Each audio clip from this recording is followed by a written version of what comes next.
उत्तराखंड में 19 अप्रैल को जो मतदान होना है, उस मतदान से पूर्व अभी 6-7 दिन शेष बचे हैं। इन 6-7 दिन पूर्व ही कांग्रेस अब तक जो कहीं दौड़ में दिखाई नहीं दे रही थी, अचानक एकदम दौड़ में नजर आई है। और कांग्रेस ने भी एक बड़ा फैसला करते हुए उत्तराखंड से 73 सदस्यों की एक प्रचार समिति बनाई है, जिसमें उत्तराखंड प्रदेश महिला कांग्रेस की प्रदेश उपाध्यक्ष अलका पाल को भी स्थान मिला है। आज हमारे साथ हैं वो, और कुछ सवाल है जो बहुत ज़रूरी हैं और महत्वपूर्ण सवाल है, उनसे आज हम करेंगे कि वो प्रचार को लेकर अभी उनकी क्या स्थिति है, क्या वो देखती है, क्या ये जो 7-8 दिन पूर्व प्रचार समिति बनाई गई है, क्या उनके लिए ये फायदेमंद रहेगी, और ये 7-8 दिन में क्या नया कुछ गढ़ने वाला है कांग्रेस। इन सब सवालों को लेकर हम उनसे बात करेंगे। सबसे पहले तो उनका स्वागत करते हैं। मैम, स्वागत है एक बार फिर आपका। बहुत बहुत धन्यवाद आपका। मैम, आप प्रचार समिति में हैं, आपको स्थान मिला है, और वैसे भी आप एक लंबे समय से कांग्रेस के अंदर कर्मठता के साथ काम कर रही है, और आपको प्रचार समिति का सदस्य बनाएगा, उसके लिए हमारी तरफ से बहुत बहुत शुभकामनाएं और बधाई। नैनीताल उधम सिंह नगर में जो आपका जो प्रचार है, वो किस स्तर पर जाकर अभी रुका है या किस स्तर पर दिखाई दे रहा है? देखिए, प्रचार तो दिन पर दिन बहुत तेजी पकड़ रहा है, और कांग्रेस तो हमेशा, जैसा कि आपने कहा, सड़कों पर रही है, ना कहीं रुकी है, ना कहीं ठहरी है, और ऐसा भी नहीं है कि जनता के बीच नहीं है। देखिए, मैं आपसे ये कहना चाहती हूँ, किसानों की लड़ाई को किसने लड़ा? सड़कों पर कांग्रेस ने लड़ा। उत्तराखंड की अगर हम बात करें, नैनीताल सीट के भी अलावा अंकिता भंडारी की लड़ाई को हमने सड़कों पर लड़ने का काम किया। पूरे उत्तराखंड में महिलाओं ने सड़कों पर लड़ा। महिला कांग्रेस ने, पूरी कांग्रेस पार्टी के संगठन के कार्यकर्ताओं ने अंकिता भंडारी की लड़ाई को सड़कों पर लड़ने का काम किया। और इसी तरीके से पेपर लीक घोटाले में आपने देखा, जो युवाओं के साथ एक तरह से प्रदेश सरकार ने छलावा किया, तो युवाओं की लड़ाई को भी तो हम लंबे समय से कांग्रेस परिवार ही लड़ रहा है। तो कांग्रेस हमेशा धरातल पे थी, उत्तराखंड की जनता के हित के लिए काम कर रही थी, और इन चुनावों में भी जनता के बीच जाके अपने द्वारा किए गए जनहित के कार्य और भाजपा की जो जन विरोधी नीतियां हैं, उनसे जनता को अवगत कराने का और असली भाजपा का चेहरा जनता के बीच लाने का काम कर रही है। मैम, आपने भाजपा का नाम लिया। भाजपा का आरोप है कि कांग्रेस प्रचार में कहीं नहीं दिख रही है। आप लोगों ने खुद ने ही वॉकआउट कर लिया है और एक तरीके से सरेंडर कर दिया है, और वो 5 लाख से अधिक मतों से जीतने वाली है। नहीं, ये तो भाजपा का एक तरह से हमेशा की तरह जुमला है दिया हुआ। आप देखिए, जो अभी भाजपा की बड़ी बड़ी जनसभाएं हो रही हैं, यहाँ तक कि प्रधानमंत्री मोदी जी की जनसभा में भी यह बहुत चर्चा का विषय बना रहा, भले से उसे बड़े चैनलों के माध्यम से ना दिखाया गया हो। प्रधानमंत्री मोदी जी की जनसभा में भी भीड़, उनके कद के मुताबिक भीड़ वहां नहीं थी, ये एक चर्चा का विषय था। वही लगातार अपार जन समर्थन कांग्रेस को इन चुनावों में मिल रहा है। अभी तक भाजपा का मैनिफेस्टो जारी नहीं हुआ है। आपका मैनिफेस्टो जारी हो चुका है। आपका मैनिफेस्टो जारी होते ही कांग्रेस ने आप पे आरोप लगाया है कि ये मुस्लिम लीग से प्रेरित है और कोपल कल्पित है। देखिए, भाजपा ने हमेशा भ्रमित करने वाले तथ्यों को देश के सामने रखा है, और इस बार भी मैनिफेस्टो को आधार बना करके भाजपा की यही कोशिश है। मैं एक सवाल करना चाहती हूँ आपके चैनल के माध्यम से, आखिर हिंदू महासभा ने जब मुस्लिम लीग के साथ चुनाव लड़ा, और जब उस समय बंगाल में जो मुख्यमंत्री बने श्यामा प्रसाद मुखर्जी, तो क्या इस सवाल का जवाब आज भाजपा दे पाएगी कि मुस्लिम लीग के साथ क्यों हिंदू महासभा ने चुनाव लड़कर उनको वहां पे मुख्यमंत्री बनाने का काम किया? उस मुस्लिम लीग के साथ जो देश को धर्मों के आधार पर बांटने का काम उस समय भी कर रही थी। कहीं ना कहीं देखा जाए तो भाजपा आज उसी विचारधारा पे चल रही है, जिस तरीके से उस समय हम लोग सेकुलर विचारधारा को लेकर के कांग्रेस का संगठन का कार्यकर्ता और कांग्रेस का सिपाही, आजादी का सिपाही सड़कों पर लड़ रहा था। उसी सेकुलर विचारधारा को बचाए रखने के लिए आज भी कांग्रेस का कार्यकर्ता सड़कों पर है। लेकिन अफसोस इस बात का होता है कि भाजपा आज भी इस आजादी के अमृत काल में आज भी इस देश को धर्म और जाति के आधार पर बांटने का काम करना चाहती है।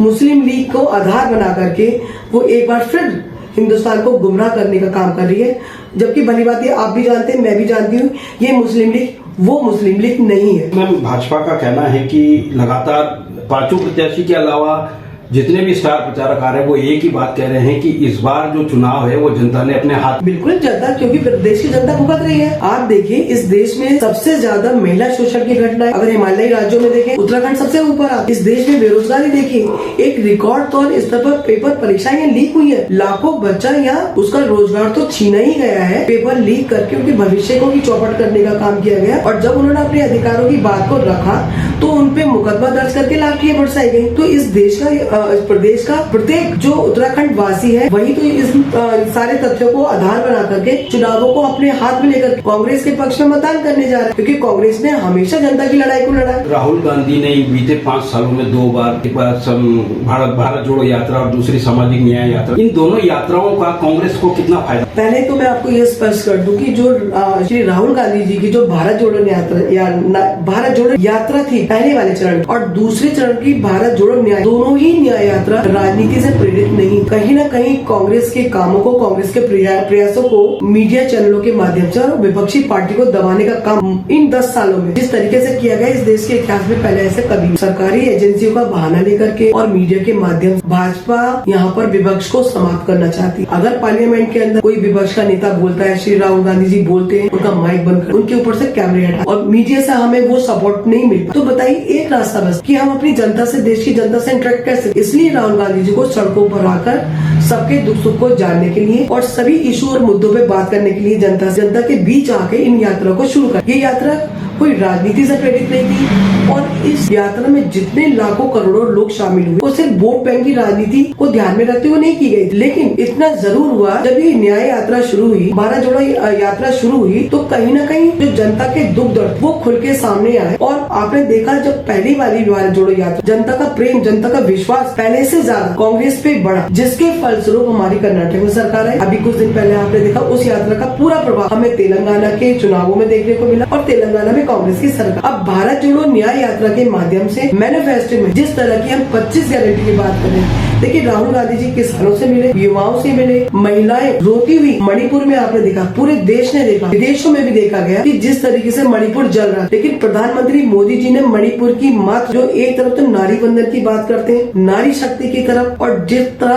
अपमान मणिपुर की बहनों का उनकी राज्यपाल ने स्वयं, उनके नेताओं ने, उनके सांसदों ने स्वयं किया, लेकिन प्रधानमंत्री मोदी जी ने मणिपुर की तरफ रुख भी नहीं। तो जितनी अपमानित वहाँ मातृ शक्ति, उनको उनके आंसू को पूछने का काम श्री राहुल गांधी जी ने किया। युवा जितना परेशान थे, इस देश में 45 साल से ज्यादा, सबसे ज्यादा बेरोजगारी इस समय इन 2024 के लोकसभा चुनाव में 97 करोड़ मतदाता रहेंगे, जिसमें से 62% युवा। आज इस देश का युवा बहुत ज्यादा परेशान। तो युवाओं की जो दुख दर्द को, उनके रिक्वायरमेंट को जाना और क्या युवा सोचता है और क्या युवा देश की सरकारों से उम्मीद करता है, इस चीज को राहुल गांधी जी ने न्याय यात्रा के माध्यम से जाना। श्रमिकों के हालात को जाना। श्रमिकों की दशा लॉकडाउन में ऐसी हो गई थी कि अचानक जिस तरह से नोटबंदी, जीएसटी की अघोषित घोषणा कर दी बगैर किसी तैयारी के साथ, प्रधानमंत्री मोदी जी ने रातों रात घोषणा कर दी थी, आपको याद होगा। उसी तरीके से अघोषित लॉकडाउन लगा दिए। सबसे ज्यादा जो परेशान हुआ मजदूर वर्ग परेशान हुआ, जो जहाँ था वहाँ फंस गया। उनको लाने ले जाने की क्या व्यवस्था है, उनके पास पैसा है नहीं है, उनके बच्चों के लिए खाना है नहीं है। तो सबसे ज्यादा उसमें श्रमिक, चाहे वो असंगठित क्षेत्र का हुआ, वो परेशान हुआ। तो उनकी परेशानी को भी जाना इस न्याय यात्रा के माध्यम से, और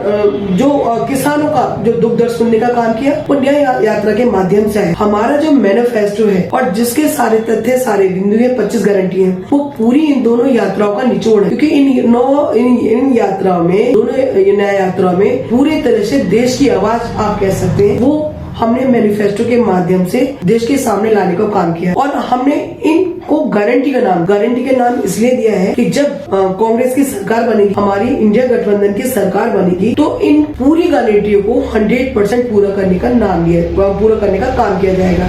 देखिए अग्निवीर के नाम लाखों युवाओं के हाथ से रोजगार छीनने का जो एक सपना होता, खासतौर से उत्तराखंड एक सैनिक बहुल क्षेत्र, यहाँ का हर युवा का एक सपना होता है, हर दूसरे युवा का सपना होता है वो सेना में जाए। तो जितनी भी बातें हमने मैनिफेस्टो में कही गई है, अग्निवीर योजना को खत्म करने का काम किया जाए। पहले से जिस तरीके से सम्मानजनक तरीके से सेना में भर्तियां होती, उसी तरीके से वो भर्ती चलेंगी। महंगाई पे नियंत्रण करने का काम किया जाएगा और जनता को पूरी तरह से राहत पहुंचाने का काम किया जाएगा। मैं आपसे इतना कह सकती हूँ कि 25 गारंटियों को 100% आने वाली इंडिया गठबंधन की सरकार पूरा करेगी। अचानक से बीते चुनाव आचार संहिता लगने से पहले भाजपा ने अपनी प्रचार या स्टार प्रचारकों की सूची तैयार कर दी और सब अपने अपने में लगे हुए थे। भाजपा फुल जोर से अपने प्रचार करने में लगी थी।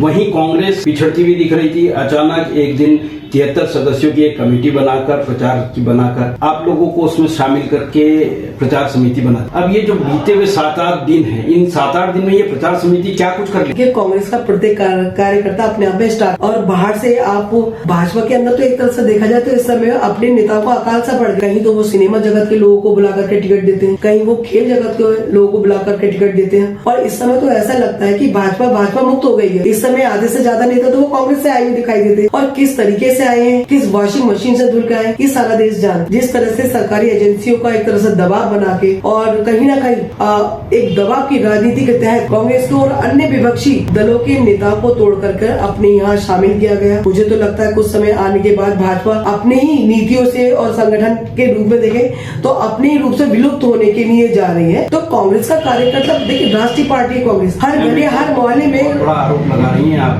भाजपा के अंदर, भाजपा के अंदर ये 100% सही बात। देखिए, जिस तरीके से आप बाहर विपक्षी पार्टी से लाए लोगों को अपने यहाँ शामिल और जिस तरीके से आप अन्य क्षेत्रों से लोग ला रहे हैं, मैंने कहा खेल की जगह से लोग ला रहे हैं, सिनेमा की जगह से क्षेत्र से लोग ला रहे हैं, तो कहीं ना कहीं तो भाजपा के संगठन के अपने लोग भी होंगे ना। तो कहीं ना कहीं तो आप अपने लोगों के अधिकार को छीनने का काम, अपने लोगों की आवाज दबाने का काम कर रहे हैं। तो कहाँ है आपकी भाजपा की अपनी डेमोक्रेसी कहाँ है? आप बताइए, आपके जब राष्ट्रीय अध्यक्ष का चुनाव होता है भाजपा में तो सिर्फ पर्ची थमा के तो राष्ट्रीय अध्यक्ष का चुनाव, क्या आपका हमारे तरीके से मल्लिकार्जुन खड़गे जी की तरीके से वो चुनाव हुआ है? भाजपा जो आरोप लगाती है टिकटों में परिवारवाद का, और जिस तरीके से आरोप लगाती है परिवारवाद का और राष्ट्रवाद का, मैं एक छोटा सा उदाहरण देती हूँ। बांसुरी स्वराजी क्या है? बांसुरी स्वराजी स्वर्गीय श्रीमती सुषमा स्वराज जी की बेटी है, वहाँ परिवारवाद नहीं है। और इसके अलावा ललित मोदी जी को, जो देश के भगोड़े हैं, ललित मोदी जी का केस किसने लड़ा? ललित मोदी जी को यहाँ से भागने में और यहाँ से जो उनके केस को लड़ा वो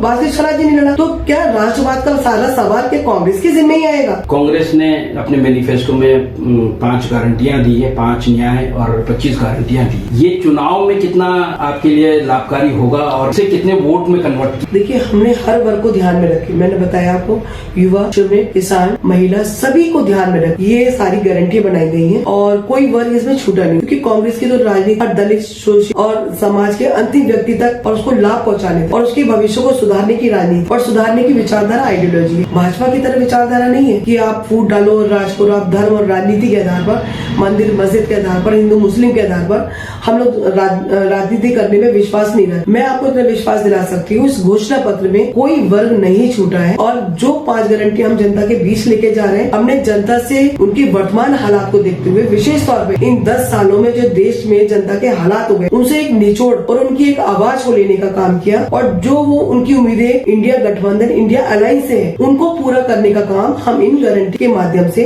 इन 25 गारंटी के माध्यम से पूरा करने जाते हैं। मैम, आप नैनीताल उधम सिंह नगर सीट पे बड़ी फोकस है आपका, अभी बड़ा आप प्रचार में लगे, घर घर जा रहे हैं, प्रचार कर रहे हैं। एक सिटिंग एमपी के सामने एक ऐसा कैंडिडेट जो कभी इन 5 सालों में नैनीताल उधम सिंह नगर में दिखाई नहीं दिया, कितना आप आश्वस्त है कि हाँ आप लोग जीत? देखिए, बिल्कुल सही कहा आपका सवाल कि जो इस समय भाजपा के कैंडिडेट पूर्व केंद्रीय राज्य मंत्री रहे, उनको रहते हुए यहाँ पे अग्निवीर योजना लागू की, तो ये सवाल तो स्वयं खड़ा हो कि उनके होते हुए और वो उत्तराखंड के खुद के निवासी हैं, क्या उनको उत्तराखंड के उन युवाओं का ध्यान नहीं आया जो युवा सेना में जाने का सपना देखता? क्यों उनके भविष्य के साथ खिलवाड़ करने की कोशिश अग्निवीर के माध्यम से की जा रही है?